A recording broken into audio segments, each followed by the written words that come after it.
Special മുരിങ്ങത്തോരൻ തയ്യാറാക്കാൻ ഒരു മൂടി നാളികേരം വേണം, പിന്നെ 2 പച്ചമുളക് വേണം, 5-6 അല്ലി വെളുത്തുള്ളി വേണം, പിന്നെ 10-12 ചുവന്നുള്ളി, കുറച്ച് കറിവേപ്പില. ഇതെല്ലാം കൂടെ ചേർത്ത് വെള്ളം ഒട്ടും ചേർക്കാതെ ചതച്ചെടുക്കുക. അതിനുശേഷം പാനിൽ 3 ടീസ്പൂൺ വെളിച്ചെണ്ണയിലോട്ട് 1/4 ടീസ്പൂൺ കടുക് ചേർക്കുക. ഇത്തിരി കറിവേപ്പില ഇട്ട് കൊടുക്കുന്നുണ്ട്. ഇനി വേണ്ടത് 1/4 ഗ്ലാസ് അരി. അരി തന്നെ നമ്മൾ ഊണിന് നിങ്ങൾ ഏതാണോ എടുക്കുന്നത് ആ അരി തന്നെ ചേർത്ത് കൊടുക്കുക. ഇനി അത് എണ്ണയിൽ കിടന്ന് നല്ലതുപോലെ ഒന്ന് പൊട്ടി ഫ്രൈ ആയിട്ട് വരണം.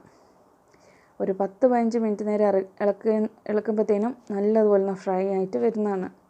അപ്പോൾ അതിനി കുറച്ചുകൂടി ഒന്ന് ഫ്രൈ ആവാനുണ്ട്. ഇതിനകത്തോട്ടൊരു വറ്റൽമുളക് കൂടെ ചേർത്ത് കൊടുക്കുന്നുണ്ട്.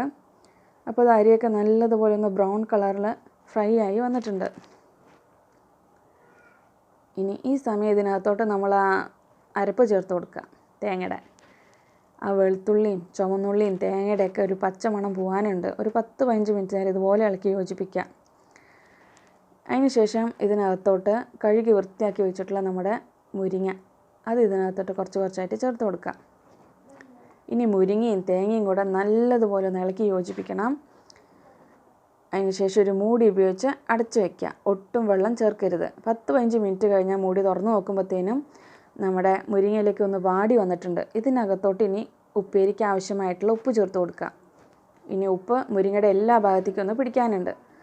എല്ലാം നല്ലതുപോലെ ഇളക്കി യോജിപ്പിച്ച് തുറന്ന് വെച്ചിട്ട് ഒരു 10 മിനിറ്റ് കൂടെ ഇളക്കി യോജിപ്പിച്ച് കഴിഞ്ഞാൽ രുചികരമായ നമ്മുടെ മുരിങ്ങത്തോരൻ ഇവിടെ റെഡി ആയിട്ടുണ്ട്. അപ്പോൾ മുരിങ്ങയിലൊക്കെ ലഭ്യமான സമയങ്ങളിൽ ഇതുപോലെയൊക്കെ ഒന്ന് തയ്യാറാക്കി നോക്കുക. അരി വറുത്ത് പൊടിച്ചുണ്ടാക്കുന്ന സമയത്ത് തന്നെ നല്ല ടേസ്റ്റാണ്.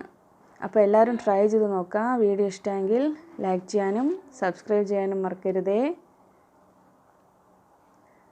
Thanks for watching.